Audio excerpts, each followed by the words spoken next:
মালিক ইবনে দিনার রাহমাতুল্লাহ আলাইহি তিনি ওই সাপটাকে তাড়া করছেন। মালিক ইবনে দিনার রাহমাতুল্লাহ আলাইহি তিনি ছুটে ছুটে ছুটে ছুটে চলতে লাগলেন, সামনের দিকে দৌড়াতে লাগলেন, কিন্তু না না না, মালিক ইবনে দিনারের পিছু ছাড়ে না। সাপ মালিক ইবনে দিনারের পিছু ছাড়ে না, ছুটতে লাগতে মালিক ইবনে দিনার রাহমাতুল্লাহ আলাইহি ছুটতে ছুটতে হঠাৎ একটা বৃদ্ধ মানুষের সাথে দেখা হলো, বুড়ো মানুষের সাথে দেখা হলো। মালিক ইবনে দিনার রাহমাতুল্লাহ আলাইহি ওই বুড়ো লোককে বলতে লাগলেন, আমাকে একটু বাঁচান, আমাকে একটু বাঁচান। ওই যে দেখেন বড় একটা সাপ তেড়ে আসছে, আমাকে অনেকক্ষণ ধরে তাড়া করছে, আমি ওর থেকে পালাতে পারছি না। ওই বৃদ্ধ লোকটা বলতে লাগলো, ও বাবা ছেলে, না না না না, আমি পারবো না, কারণ আমি বড় দুর্বল, আমি বড় দুর্বল। ওই সাপটাকে আমি তাড়াতে পারবো না, বরং তুমি সামনের দিকে দৌড়ে যাও, দেখো কোনো সাহায্যকারী পাও কিনা। মালিক ইবনে দিনার রাহমাতুল্লাহ আলাইহি ছুটতে লাগলে, হঠাৎ করে ছুটতে ছুটতে ছুটতে ছুটতে মালিক ইবনে দিনার রাহমাতুল্লাহ আলাইহি একটা পাহাড়ের উপরে উঠলেন। পাহাড়ে উঠে দেখতে পেলেন একটা সুন্দর ঘর। ওই ঘর থেকে অনেক বালক বালিকারা বেরিয়ে আসে, ছোট ছোট বালক বালিকারা বেরিয়ে আসে।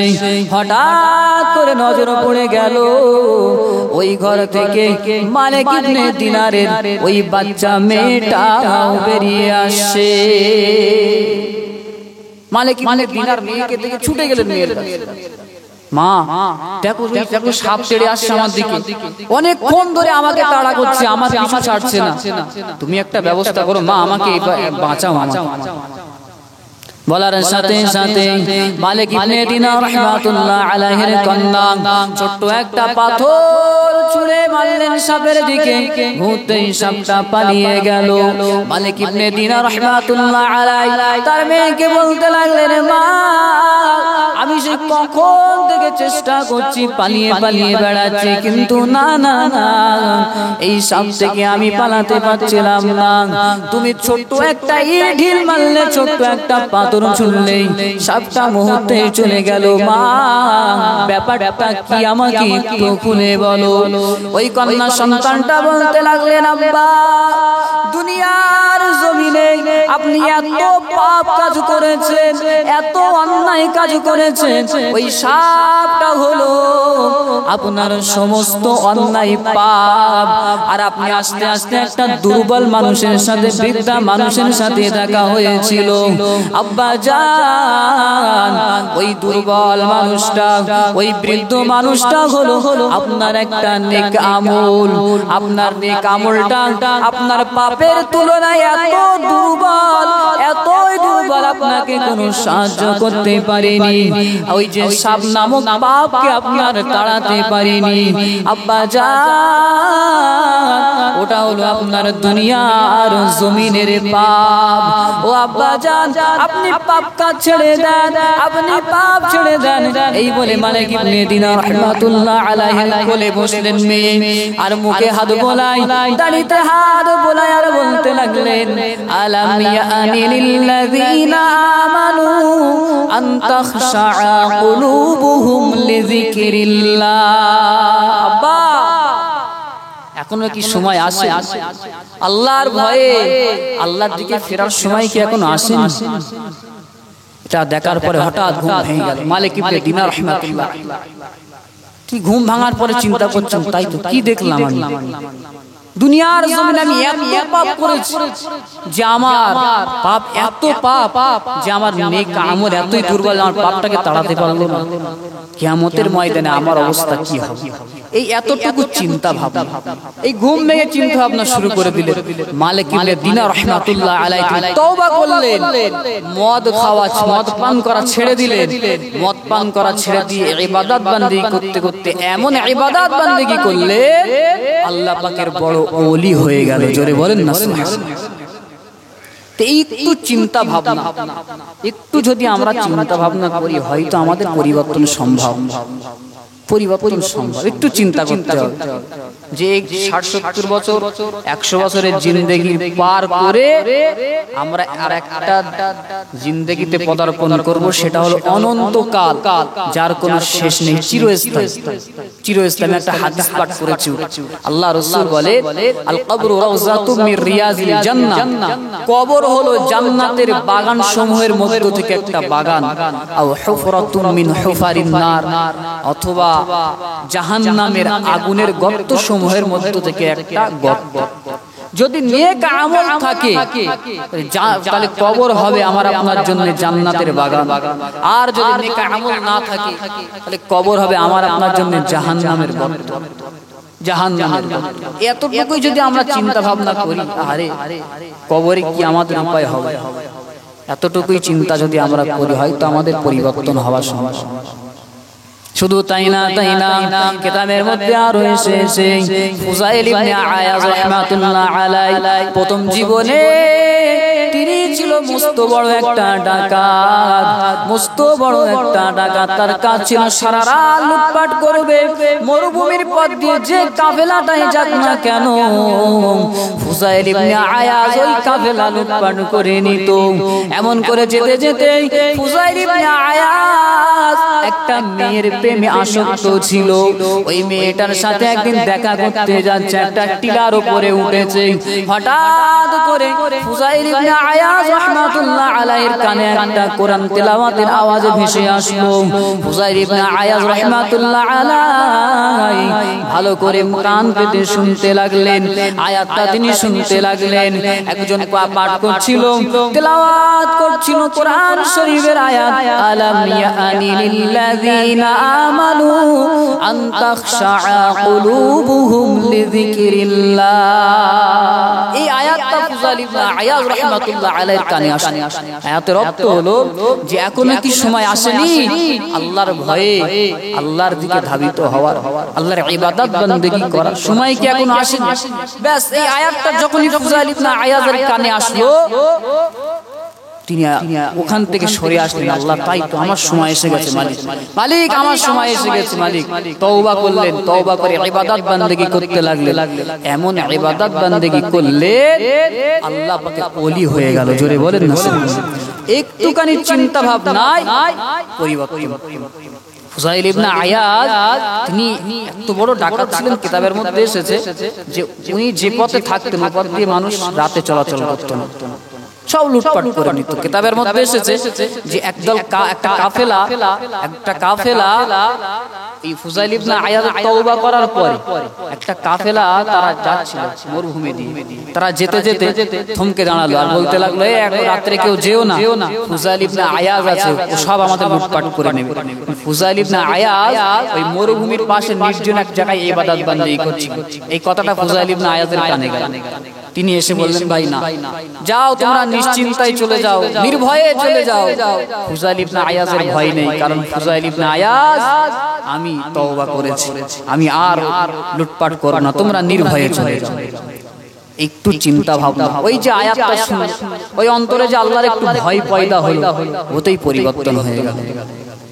আমি আপনি যতই পাপী হোক না কেন, আমরা হয়তো 40 বছর ধরে গুনাহ করেছি, হয়তো আমরা জিন্দেগিতে অনেক গুনাহ করেছি, হয়তো ভাবতে পারেন যে আমাদের কি মাফ হবে, ক্ষমা হবে। হ্যাঁ, আল্লাহ পাকের কাছে গিয়ে যদি 2 ফোঁটা চোখের পানি ফেলতে পারেন, 50 বছরের গুনাহ আপনার মাফ হয়ে যাবে মুহূর্তে। কিতাবের মধ্যে এসেছে 40 বছরে একজন বান্দা বনি ইসরাইলের 40 বছর ধরে একজন অন্যায় অপরাধ করেছে। বনি ইসরাইলে এক সময় খরা দেখা দিয়েছিল, খরা, যে সময় কোনো বৃষ্টি হচ্ছিল। তা সকলে মুসা আলাইহিস সালামের কাছে গেলেন, গিয়ে বলতে লাগলেন, নবী মুসা, আজ তো কয়েক মাস ধরে খরা চলছে, আমাদের তো ফসলপাতি সব নষ্ট হয়ে যাচ্ছে, আমরাও তো না খেতে পেয়ে মারা যাওয়ার মতো অবস্থা, একটু আল্লাহ পাকের কাছে দোয়া করেন, আল্লাহ পাক যেন পানি বর্ষণ করে আসমান থেকে। মুসা আলাইহিস সালাম আল্লাহ পাকের কাছে প্রার্থনা করার জন্য একটা মাঠে গেলেন। বৃষ্টি না হলে একটা নামাজ পড়া হয়, নামাজটার নাম হলো ইস্তিসকার নামাজ। ইস্তিসকার নামাজ পড়ে যদি আল্লাহ পাকের কাছে ফরিয়াদ করা হয়, বেশিরভাগ সময় আল্লাহ পাক বৃষ্টি দিয়ে দেন। তো মুসা আলাইহিস সালাম তার উম্মতদেরকে নিয়ে একটা ময়দানে গেলেন, সেখানে গিয়ে ইস্তিসকার নামাজ পড়লেন, আল্লাহ পাকের কাছে পানির জন্য ফরিয়াদ করতে লাগলেন। হঠাৎ করে আল্লাহ পাকের পক্ষ থেকে আওয়াজ, মুসা আমি ততক্ষণ পর্যন্ত পানি দেব না, এই মজলিসে একটা এমন পাপী বান্দা আছে যে 40টা বছর আমার নাফরমানি করে চলেছে, 40 বছর আমার একটা সিজদা পর্যন্ত দেয়নি, 40 বছর এসে জিনা ব্যভিচার চুরি লুটপাট সব গুনাহ করেছে, আমার একটা সিজদা পর্যন্ত দেয়নি। ওই নাফরমান যতক্ষণ না পর্যন্ত এই মাঠ থেকে না চলে যাবে আমি ততক্ষণ পানি দেব না। মুসা আলাইহিস সালাম ঘোষণা করে দিলেন, কে আছো 40 বছর ধরে আল্লাহ পাকের নাফরমানি করছে, একটা সিজদা পর্যন্ত দাও, চলে যাও, এখান থেকে বেরিয়ে যাও, তোমার কারণে আজ জাতি কষ্ট পাচ্ছে, তোমার কারণেই বৃষ্টি হবে, হচ্ছে না। এমন করে যখন বললেন, মুসা আলাইহিস সালাম যখন এমন ঘোষণা করে দিলেন, ওই যে পাপী ওই ময়দানে বসেছিল সে তো বুঝতে পেরে গেল এই সেই বান্দাটা হলাম আমি। 40টা বছর ধরে আমি আল্লাহ পাকের একটা সিজদা দেইনি, আল্লাহ পাকের নাফরমানি করে চলেছি, জিনা ব্যভিচার চুরি ডাকাতি রাহাজানি সব কিছু আমি করে চলেছি, আল্লাহ পাকের শুকরিয়া করি না, সিজদাও দেই না, আমি তো সেই গুনাহগার।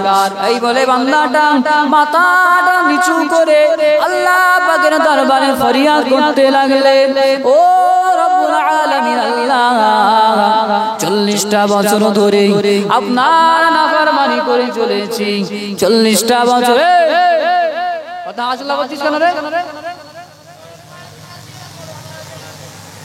40টা বছর ধরে আমি আল্লাহ পাকের নাফরমানি করে চলেছি, ও রব্বুল আলামিন আল্লাহ এই 40টা বছর তো আপনি কাউকে জানতে দেননি, মানুষের কাছে প্রকাশ করে দেননি, আজকে যদি আমি এই ময়দান থেকে উঠে যাই সকলে তো জেনে যাবে আমি সেই অপরাধী, আমি সেই পাপী, রব্বুল আলামিন আল্লাহ এবারের মতো আমাকে একটু ক্ষমা করে দেন, আমাকে মাফ করে দেন। এমন করে প্রার্থনা করতে করতে ওই বান্দার চোখ দিয়ে 2 ফোঁটা পানি বেরিয়ে গেল, 2 ফোঁটা পানি বেরিয়ে গেল। এমন সময় দেখা গেল আসমান থেকে ঝড় ঝড় ঝড় ঝড় ঝড় ঝড় করে বৃষ্টি নাজিল হতে লাগলো। জোরে বলেন। মুসা আলাইহিস সালাম আল্লাহকে বলছে, আল্লাহ আপনি এক্ষুনি বলছিলেন যে এই ময়দানে একটা পাপী আছে 40 বছর ধরে সে নাফরমানি করছে, তার জন্য বৃষ্টি দেবেন না, হঠাৎ বৃষ্টি কি ব্যাপার? আমার আল্লাহ পাক বলতে লাগলেন, ও নবী মুসা যার কারণে আমি আল্লাহ পাক বৃষ্টি দিচ্ছিলাম না, আমি আল্লাহ পাক তারই কারণে এখন বৃষ্টি নাজিল করেছি। জোরে বলে। মুসা আলাইহিস সালাম বলতে লাগলেন, ও রব্বুল আলামিন আল্লাহ এমন একাউন্ট কি হলো আমাকে একটু বলেন।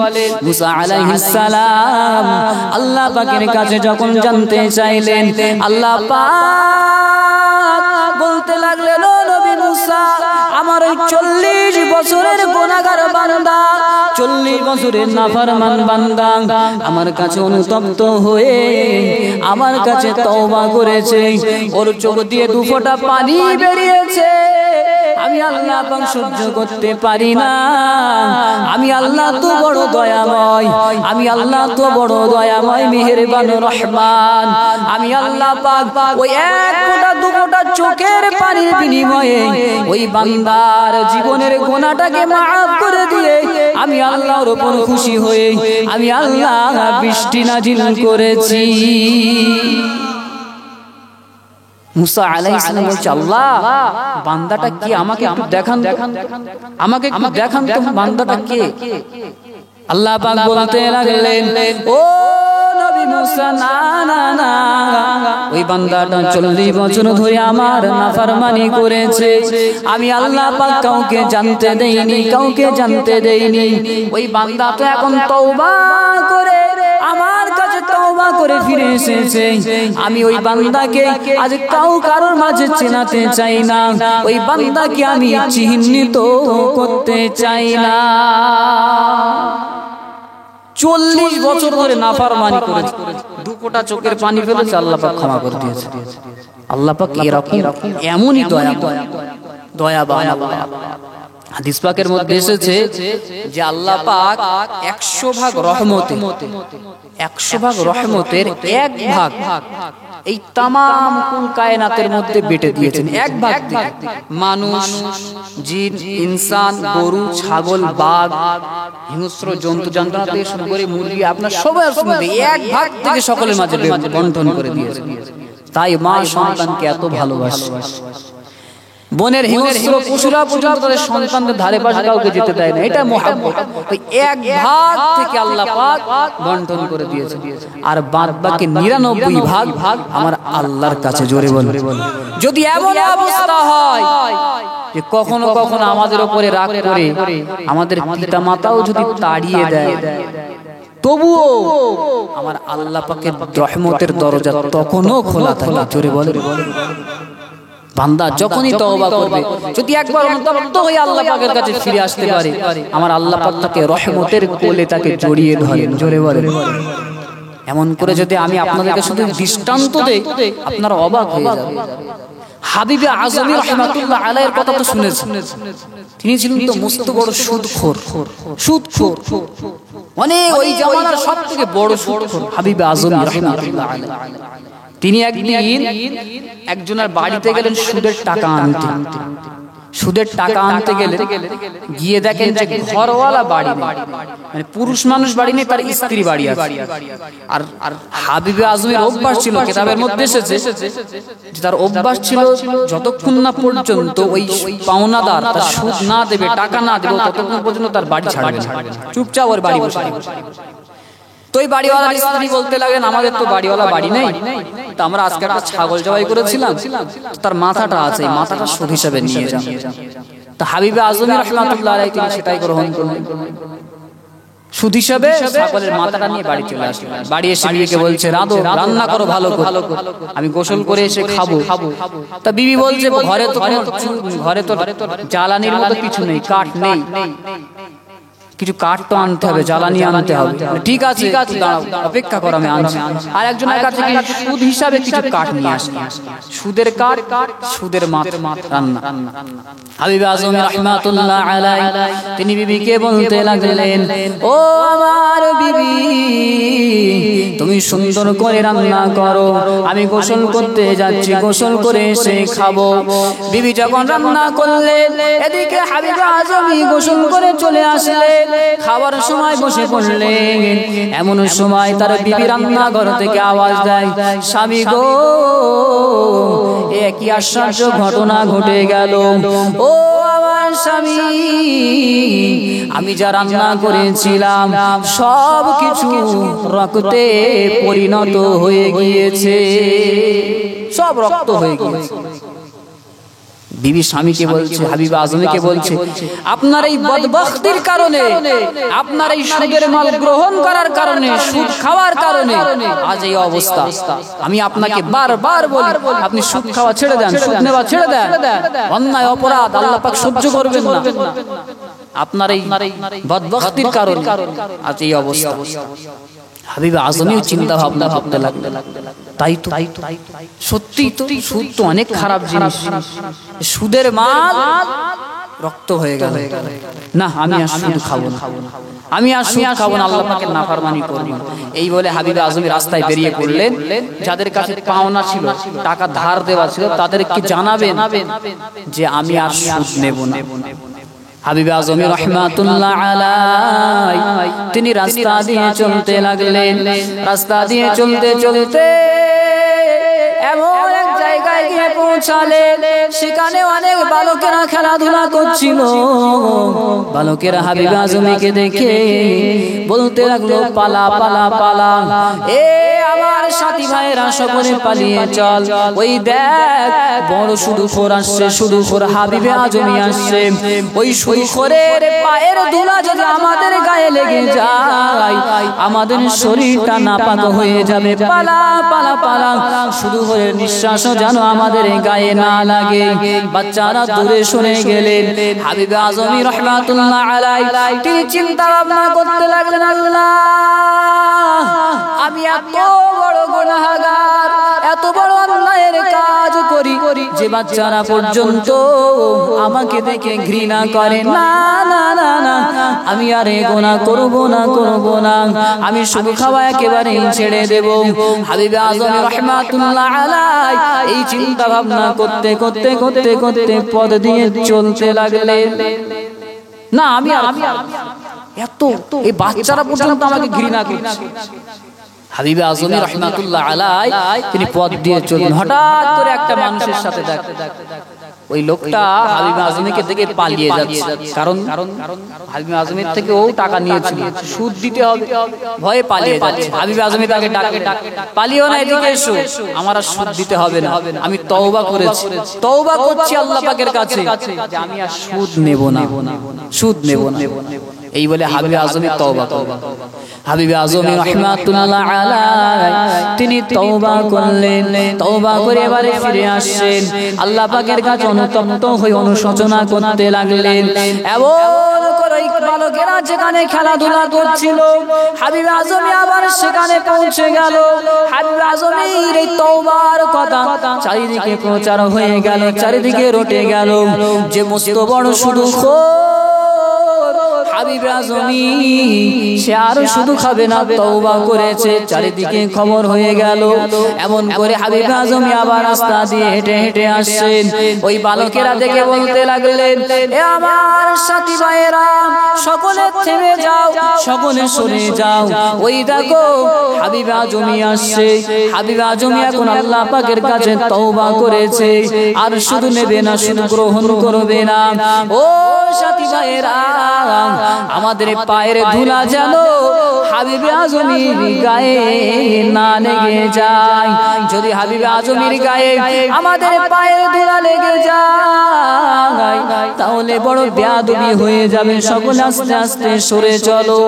হাবিবে আজমি অবাক, আল্লাহ পাকের কাছে ফরিয়াদ করে, আল্লাহ আমি হাবিবে আজমি তওবা করেছি, একদিনও পার হয়নি, এখনো একদিনও পার হয়নি, তাতে আপনি আমার সম্মান এত উঁচুই দিয়েছেন, এত উঁচু করেছেন। আল্লাহ যদি আমি অনেক আগে এই গুনাহ পরিহার করতাম, তাহলে না জানি কত বড় দরজা পেতাম। আল্লাহ এ কি অবস্থা, আমি এখনো তওবা করেছি, একদিনও হয়নি, তাতে এত সম্মান বেড়ে গেল। বাচ্চারা আমাকে দেখে সরে যাচ্ছে আস্তে আস্তে, ওদের পায়ের ধুলা আমার গায়ে না লাগে। ভাবনা চিন্তা করতে করতে বাড়ি চলে আসে। হাবিবে আজমি বাড়িতে এসে বিবিকে বলতে লাগলেন, বিবি আমি চললাম। হাবিবে আজমি ফোরাত নদীর তীরে গিয়ে একটা নির্জন স্থানে একটা ঘর বানিয়ে সেখানে ইবাদত বান্দেগি করতেন, ইবাদত বান্দেগি করতে লাগলেন। এমন করে দিনে যায়, সারাদিন ইবাদত বান্দেগি করে, আবার রাতে ঘরে ফিরে আসে। একদিন সকালে যখন যাচ্ছেন আবার ইবাদত করতে, তো হাবিবে আজমি রাহমাতুল্লাহ আলাইহির স্ত্রী বলছেন, স্বামী ঘরে তো আজ কয়েকদিন ধরে কিছু নেই, কিছু তো রান্না হয় না, আপনি আজকে কিছু কাজ করে কিছু আনেন, যেন ঘরে একটু রান্না করতে পারি, আমরা একটু খেতে পারি। হাবিবে আজমি রাহমাতুল্লাহ আলাইহি তিনি বিবিকে বলতে লাগলেন, ঠিক আছে বিবি, আমি গেলাম, সারাদিন কাজ করে কিছু নিয়ে আসবো, আজকে বাড়িতে কিছু রান্না করা হবে। হাবিবে আজমি রাহমাতুল্লাহ আলাইহি এই না বলে তিনি কাজে গেলেন না, তিনি ওই ফোরাত নদীর তীরে চলে গেলেন। ওখানে গিয়ে সারাদিন ইবাদত বান্দেগি করতে লাগলেন, সারাদিন ইবাদত বান্দেগি করতে লাগলেন। ইবাদত বান্দেগি শেষে আবার ঘরে ফিরে আসলেন। বিবি বলতে লাগলেন, স্বামী গো কি হলো, আপনি সারাদিন কাজ করে কিছু কি আনেননি? স্বামী বলতে লাগলেন, হাবিবে আজমি বলতে লাগলেন, বিবি গো আমি যে মালিকের কাজ করেছি তিনি অনেক বড় উদার, অনেক বড় দয়াময়। ও বিবি গো একটু সব অপেক্ষা করো, আমি যে মনিবের কাজ করেছি ওই মালিক 10 দিনের পারিশ্রমিক একদিনে দিয়ে দেবে। একটু অপেক্ষা 10 দিন পরে পারিশ্রমিক একসাথে দিয়ে দেবে। হাবিব আজম রাহমাতুল্লাহ আলাইহি এমন করে প্রত্যেকদিন চলে যায়, আবার ঘরে ফিরে আসে, বিবি কিছু বলে না। এমন করে যেতে 10 দিন পার হয়ে গেল। 10 দিনের মাথায় হাবিব আজম রাহমাতুল্লাহ আলাইহি তিনি ফিরে আসেন, ঘরে ফিরে আসেন। আর চিন্তা ভাবনা করতে লাগলেন, আহারে আজকে ঘরে গিয়ে কি বলবো, আজকে তো সেই 10 দিন কিছুতে আমি নিয়ে যেতে পারছি না, আমি ঘরে গিয়ে বিবিকে কি বলবো। এমন চিন্তা ভাবনা করতে করতে যাচ্ছেন, হঠাৎ করে বাড়ির কিছুটা দূর থেকে হাবিব আজমের নাকে গন্ধ আসে, বাড়িতে সুস্বাদু খাবার রান্না হচ্ছে। হাবিব আজম রাহমাতুল্লাহ আলাইহি তিনি চিন্তিত হয়ে গেলেন, পেরেশান হয়ে গেলেন, আরে আমি তো আজ 10 দিন ধরে কিছু আনতে পারি না ঘরে, আমার ঘরেতে এমন কিছু নেই যে আমার বিবি রান্না করবে, কিন্তু আমার ঘর থেকে রান্নার গন্ধ আসে কেন। এমন করে ঘরে গেলেন, ঘরে পৌঁছানোর সাথে সাথে বিবি বলতে লাগলেন, স্বামী গো আপনার মনিব এত দয়ালু, এত উদার, 10 দিনের পারিশ্রমিক এত দিয়ে গেছেন, এত দিয়ে গিয়েছে যে আমাদের 1 মাসেও ফুরাবে না। আর এইটাকে একটা থলি দিয়ে গিয়েছেন, এতে অনেক স্বর্ণ মুদ্রা আছে, আপনার মনিব একটা ছেলে পাঠিয়ে এগুলো দিয়ে গিয়েছে। আর ওই ছেলেটা বলে গিয়েছে মনিবের সেবা যত বেশি করবে হাবিব আজম তত বেশি তার মনিব তার পারিশ্রমিক দেবে। জোরে বলে হাবিব আজম অবাক হয়ে গেলেন, আল্লাহ আমি হাবিব আজম তো বড় নাফরমান ছিলাম, বড় নাফরমান ছিলাম, বড় শুকর ছিলাম, আল্লাহ আজ 10 দিন আপনার ইবাদত বন্দেগী করেছি, 10 দিন আপনার ইবাদত বন্দেগী করার কারণে আমার ঘরে খাদ্যের অভাব নেই, সাথে এত কিছু উপহার উপঢৌকন আপনি পাঠিয়েছেন। ও রব্বুল আলামিন আল্লাহ, আমি যদি আমার জীবনের পুরোটা সময় আপনার ইবাদত বন্দেগী করতাম, না জানি আরো কত কিছু পেতাম। হাবিব আজম মস্ত বড় তওবা করেছে, আল্লাহ পাক তওবা তো কবুল করে নিয়েছেন, সাথে সাথে আমার আল্লাহ পাক হাবিব আজমের মর্যাদা বাড়িয়ে দিয়েছেন অনেক উপরে। আর যে দোয়া করে, যে দোয়াটাই করে হাবিব আজম সেটাই কবুল হয়ে যায়। তা আমরা যতই বড় পাপী হোক না কেন, আজকে 40 বছর বয়স হয়েছে তো কি হয়েছে, 60 বছর বয়স হয়েছে তো কি হয়েছে, নাফরমানিতে নাই গেল, সময়টা এখনো আছে। আল্লাহ রাসূল বলে ইয়াকবালু তাওবাতাল আবদি, ইয়াকবালুল্লাহু তাওবাতাল আবদি মা লাম ইউগারগির, যে আল্লাহ পাক বান্দার তওবা ততক্ষণ পর্যন্ত কবুল করে যতক্ষণ না পর্যন্ত মৃত্যুর আগে একটা আওয়াজ হয়, দেখবেন ঘড় ঘড় ঘড় ঘড় করে আওয়াজ হয়, এই গরগির শব্দ রক্তল ঘড় ঘড় আওয়াজ, এই মৃত্যুর আগে ঘড় ঘড় শব্দ আসার পূর্ব মুহূর্ত পর্যন্ত আমার আল্লাহ পাক বান্দার তওবা কবুল করেন। জোরে বলেন গুনাহ আপনার কত হয়েছে, কত গুনাহ করেছেন, আর আল্লাহ পাক তো মাঝে মাঝে ডাকে, ডেকে ডেকে বলে বান্দা, রাতের বেলা আল্লাহ পাক যখন রাতের 1/3 পার হয়ে যায়, আল্লাহ পাক প্রথম আসমানে চলে আসে, এসে বলতে লাগবে হাল মিন মুস্তাগফিরিন ফাগফিরালা, কি আছো গুনাহগার, এসো এসো আমার কাছে, আমার কাছে এসে ক্ষমা চাও, আমি আল্লাহ পাক ক্ষমা করে দেব। কার রিজিকের প্রয়োজন আমার কাছে চাও, আমি তার রিজিক পূরণ, রিজিক দিয়ে দেব। কার কি বিপদ, কার কি সমস্যা, এসো আমার কাছে, আমি আল্লাহ সব দিয়ে দেব। এই সময়টা কোন সময় বলেন তো? তাহাজ্জুদের সময়, নিরিবিলি উঠে যদি আল্লাহ পাকের কাছে এই সময় 2 ফোঁটা চোখের পানি ফেলতে পারেন, আল্লাহ পাকের কাছে যদি চাইতে পারেন, আমার আল্লাহ পাক ফিরাবেন। ফিরাবেন। গুনাহ আপনি যতই করেন না কেন, আল্লাহ পাক অপেক্ষা করে আমার বান্দা কখন আমার কাছে এসে একটু তওবা করবে, আমার কাছে এসে একটু ক্ষমা প্রার্থনা করবে। এই জন্য তিরমিজি শরীফের হাদিস পাকের মধ্যে এসেছে আল্লাহ পাক ডেকে ডেকে বলেন, ইয়া ইবনা আদম ইন্নাকা মা দাউতানি ওয়া রাজাউতানি গফারতু লাক আলা মা কানা ফিক ওয়ালা উবালি। ও আদম সন্তান, তুমি যতদিন পর্যন্ত আমাকে ডাকতে থাকবে, এই আশায় ডাকতে থাকবে, ক্ষমা পাওয়ার আশায় ডাকতে থাকবে, আমি আল্লাহ পাক তোমার জীবনের সমস্ত গুনাহকে মাফ করে দেব, ক্ষমা করে দেব। এই গুনাহকে ক্ষমা করতে ওয়ালা উবালি, আমি আল্লাহ কাউকে পরোয়া করি না। কি গুনাহ করেছো? চুরি, ডাকাতি, রাহাজানি, জেনা, ব্যভিচার। মানুষজন হয়তো বলবে কত বড় অন্যায়কারী, অত বড় পাপী, আল্লাহ ক্ষমা করুন। আল্লাহ বলছে ওয়ালা উবালি, কে কি বললো আমি পরোয়া করি না, আমি আল্লাহ আমার বান্দার ক্ষমা করে দেব। জোরে বলেন আল্লাহ পাক ডেকে ডেকে বলেন, ইয়া ইবনা আদম ওয়ালাউ বালাগাত যুনুবুকা আনানাস সামাই সুম্মা আস্তাগফারতানি গফারতু লাক ওয়ালা উবালি। ও আদম সন্তান, তুমি যতদিন পর্যন্ত তোমার গুনাহ যদি আসমানের কিনারা পর্যন্ত পৌঁছে যায়, গুনাহ করতে করতে গুনাহ যদি আসমানের কিনারা পর্যন্ত পৌঁছে যায়, ওই আসমানের কিনারা পর্যন্ত গুনাহ পৌঁছে যাবার পরে যদি তুমি আমার কাছে এসে ক্ষমা প্রার্থনা করো, ক্ষমা চাও, আমি আল্লাহ পাক তোমার জীবনের গুনাহগুলো সব ক্ষমা করে দেব। ওয়ালা উবালি, আমি আল্লাহ পাক এই ক্ষমা করতে কারো পরোয়া করি না, কাউকে পরোয়া করি না। আল্লাহ পাক ডেকে ডেকে বলেন, ইয়া ইবনা আদম লাউ আতাইতু বিকুরাবিল আরদি খাতায়া ওয়া সুম্মা লাকিতানি লা তুশরিক বি শাইয়া লা আতাইতু বিকুরাবিহা মাগফিরা। ও আদম সন্তান, তুমি যদি দুনিয়ার সমান গুনাহ নিয়ে আমার কাছে হাজির হও, তোমার গুনাহে দুনিয়া ভরে যাবে, গোটা পৃথিবী ভরে যাবে। এই দুনিয়ার সমান গুনাহ নিয়ে যদি আমার কাছে হাজির হও, আমার কাছে এসে যদি ক্ষমা চাও, এমন অবস্থায় যে আমার সাথে কাউকে শরীক করনি, যদি এমন অবস্থায় এসে আমার কাছে ক্ষমা চাও, লা তাইতু বিকুরাবিহা মাগফিরা, বান্দারে আমি আল্লাহ পাক দুনিয়া সমান গুনাহ নিয়ে তোমার কাছে হাজির হব, দুনিয়া সমান ক্ষমা নিয়ে আমি আল্লাহ তোমার কাছে হাজির হব। জোরে বলে আল্লাহ পাক অপেক্ষা আছে। এক হাদিসে আছে আল্লাহ পাক দিনের বেলা তার কুদরতি হাতটাকে প্রশস্ত করে দেয়, যে রাতের গুনাহগার যে যদি একটু দিনের বেলা আমার কাছে ক্ষমা চায়, আমি আল্লাহ রহমতের কোলে তাকে জড়িয়ে নেব, মানে ক্ষমা করে দেব।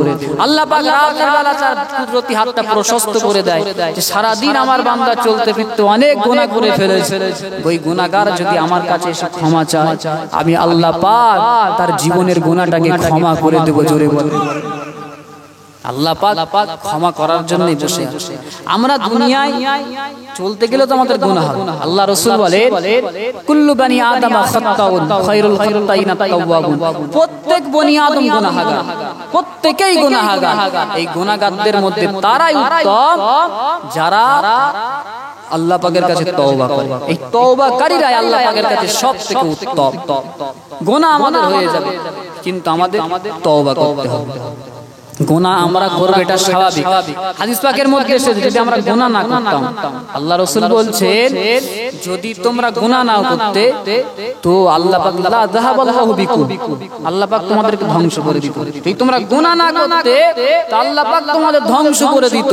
ওয়ালা জাআজ কওমিন ইউযনিবুনা, আর তোমাদের জায়গায় এমন একটা সম্প্রদায়কে আনতো, এমন একটা কওমকে আনতো যারা গুনাহ করত, গুনাহ করার পরে আল্লাহ পাকের কাছে গিয়ে ক্ষমা প্রার্থনা করত, আল্লাহ পাক ক্ষমা করে দিতেন। জোরে বলে তো বান্দা গুনাহ করবে, গুনাহ করার পরে আল্লাহ পাকের কাছে গিয়ে ক্ষমা প্রার্থনা করবে, এটা আল্লাহ পাকের অনেক অনেক অনেক ভালো লাগে, অনেক ভালো লাগে। তো আমরা যারা গুনাহগার, চিন্তিত হওয়ার কোনো কারণ নেই, পেরেশানি হওয়ার কোনো কারণ নেই। আল্লাহ পাকের কাছে আমরা তওবা করব, আমার আল্লাহ পাক আশা করি আমরা আল্লাহ পাক ক্ষমা করে দেবেন। জোরে বলে দরুদ শরীফ আল্লাহুম্মা সাল্লি আলা সাইয়্যিদিনা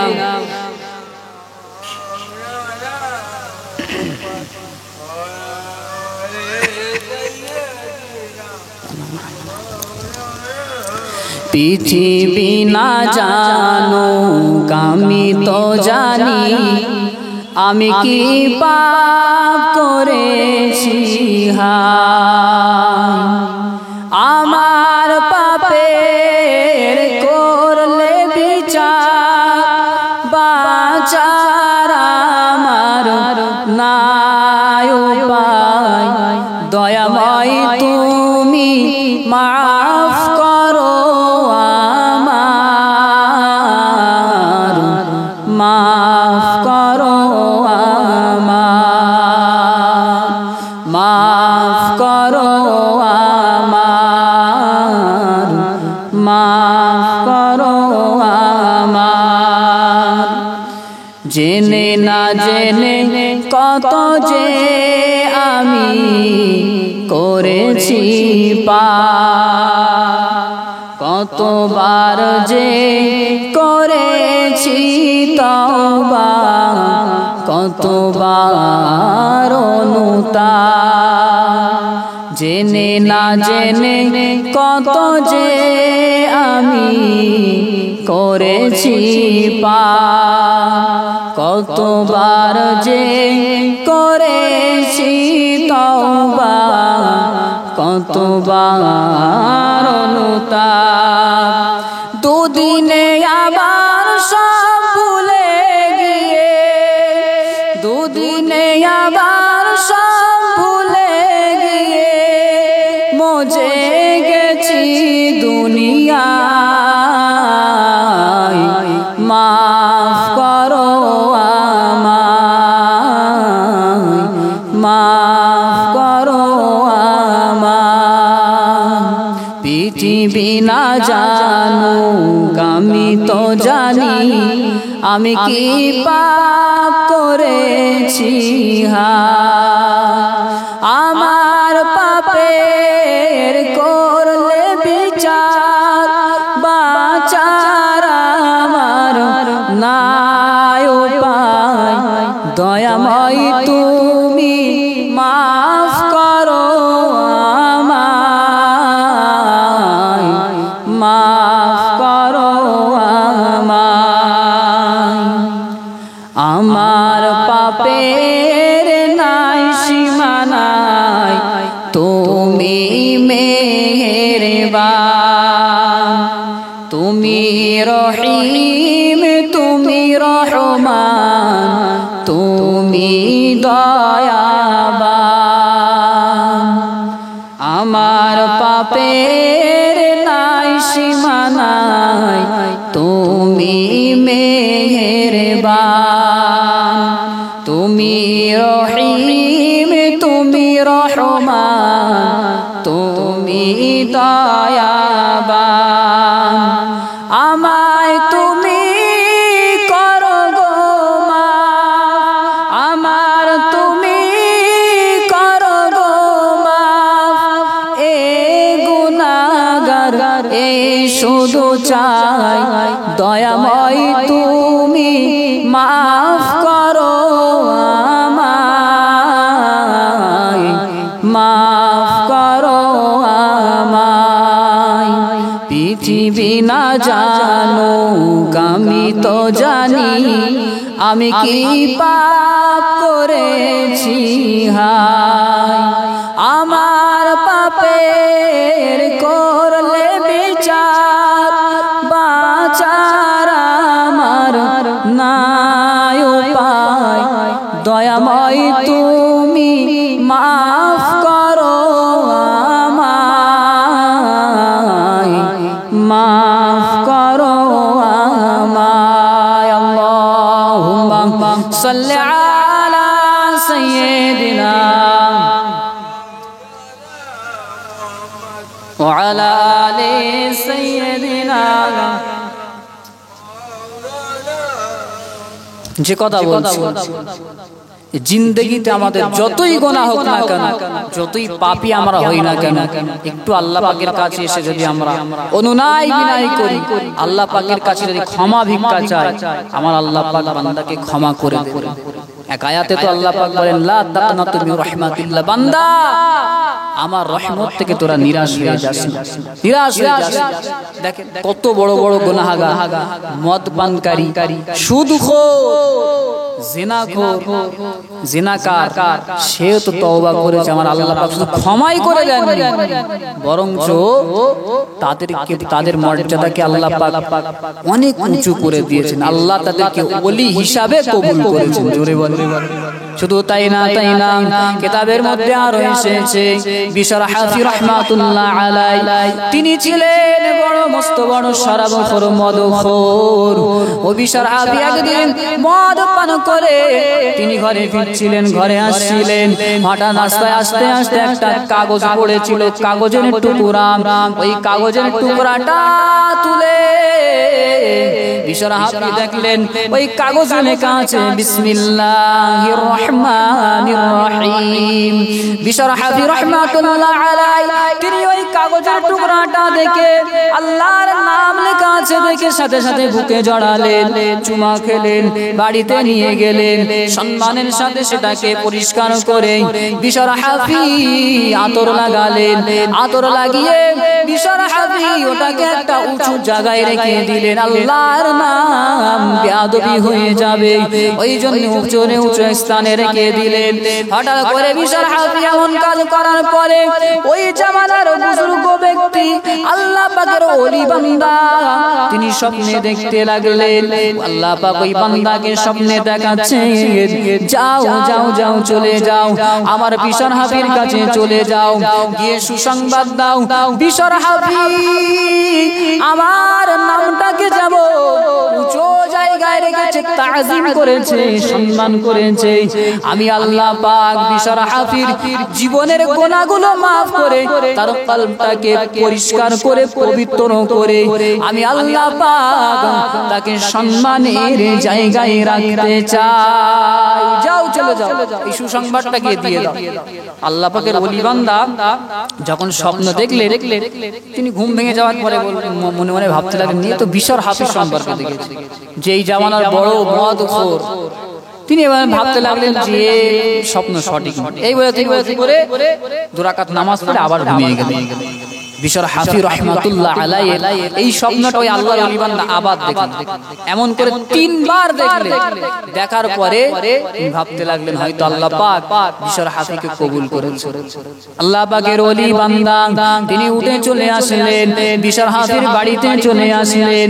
বিশর হাফির বাড়িতে এসে খোঁজ করতে লাগলেন, বাড়ির লোকেরা বলতে লাগলো, সে তো বাড়িতে নেই, দেখো গিয়ে ওই শরাবখানায় শরাব খেয়ে পড়ে আছে, মদ পান করে পড়ে আছে। এমন করে শোনার সাথে সাথে আল্লাহ পাকের ওলি বান্দা তিনি সাথে সাথে ওই শরাবখানার দিকে চলে আসলেন। দূর থেকে শরাবখোররা, মদখোররা দেখতে লাগলেন, আল্লাহ পাকের ওলি বান্দা আমাদের মদখানায় কেন আসছে, তারা অবাক হয়ে গেল। হঠাৎ করে এসে ওখানে এসে খোঁজ করতে লাগলেন, বিশর হাফি কোথায়, বিশর হাফিটা কোথায় গেল? ওরা বলছে, হুজুর বিশর হাফি আজকে এত মদ পান করেছে যে সে আজকে সে বেহুশ হয়ে পড়ে আছে, ভিতরে গিয়ে দেখি, যাও তাকে ডেকে আনো, যে তার জন্য একটা সংবাদ আছে, সংবাদ আছে। তারা গিয়ে ভালোভাবে নাড়াচাড়া দিলেন। বিশর হাফি একটুখানি বলে, কি ব্যাপার, ওই মদখোররা যেরকম বলে, তোমার জন্য অমুক আল্লাহর ওলি সংবাদ নিয়ে এসেছে। আরে কার পক্ষ থেকে সংবাদ? মানে আল্লাহর পক্ষ থেকে। এমন করে যখন বললেন আল্লাহর পক্ষ থেকে সংবাদ, বিশর হাফি তিনি ঝরঝর করে কাঁদতে লাগলেন, না জানি আমার মতো গুনাহগার, আমার মতো পাপীর কি সংবাদ, নিশ্চয়ই শাস্তির সংবাদ নিয়ে এসেছে। আল্লাহ তাআলার পক্ষ থেকে আমার জন্য শাস্তির ঘোষণা নিয়ে এসেছে। ভয়ে কাঁপতে লাগলেন, তরতর করে কাঁপতে লাগলেন। আল্লাহ পাকের ওলি বান্দা বলতে লাগলেন, ও বিশাল হাফি চিন্তার কোনো কারণ নেই আল্লাহ পাক তোমার জন্য সুসংবাদ পাঠিয়েছে জোরে বলেন ও বিশাল হাফি আল্লাহ তুমি আল্লাহ পাকের নামকে যেমন তাজিম করেছো আল্লাহ পাকের নামকে যেমন সম্মানের সাথে উঁচু জায়গায় রেখেছো আমার আল্লাহ পাক তোমার দিলটাকে পবিত্র করে তোমার গুনাহগুলোকে maaf করে আমার আল্লাহ পাক তোমার সম্মানকেও বাড়িয়ে দিয়েছে জোরে বলে বিশাল হাফি এটা শুনে তিনি থমকে গেলেন আমার মতো গুনাহগার এই অল্প কাজে আল্লাহ কবুল করে নিন এর কারণে আমার গুনাহগুলো maaf করে দিয়েছেন বিশাল হাফি রাহমাতুল্লাহ আলাইহি তিনি তার ওই শরাবখোর সাথীদের বলতে লাগলেন ও আমার সাথীরা আমি চললাম আর আমি এখানে আসব না জীবনেও আমাকে আর এখানে দেখতে পাবে না আমি আমার মাওলার কাছে চলে গেলাম বিশাল হাফি তওবা করে ইবাদত করতে এমন ইবাদত বান্দেগি করলেন আমার আল্লাহ পাকের ওলি হয়ে গেলেন জোরে বলে আর একটু জোরে বলেন সুবহানাল্লাহ নারায়ে তাকবীর নারায়ে তাকবীর দেখ গুনাহ আমাদের যতই হোক না কেন যদি আমরা তওবা করি গুনাহ তো আল্লাহ পাক ক্ষমা করে দেবেন সাথে সাথে আমাদের মর্যাদাকে বাড়িয়ে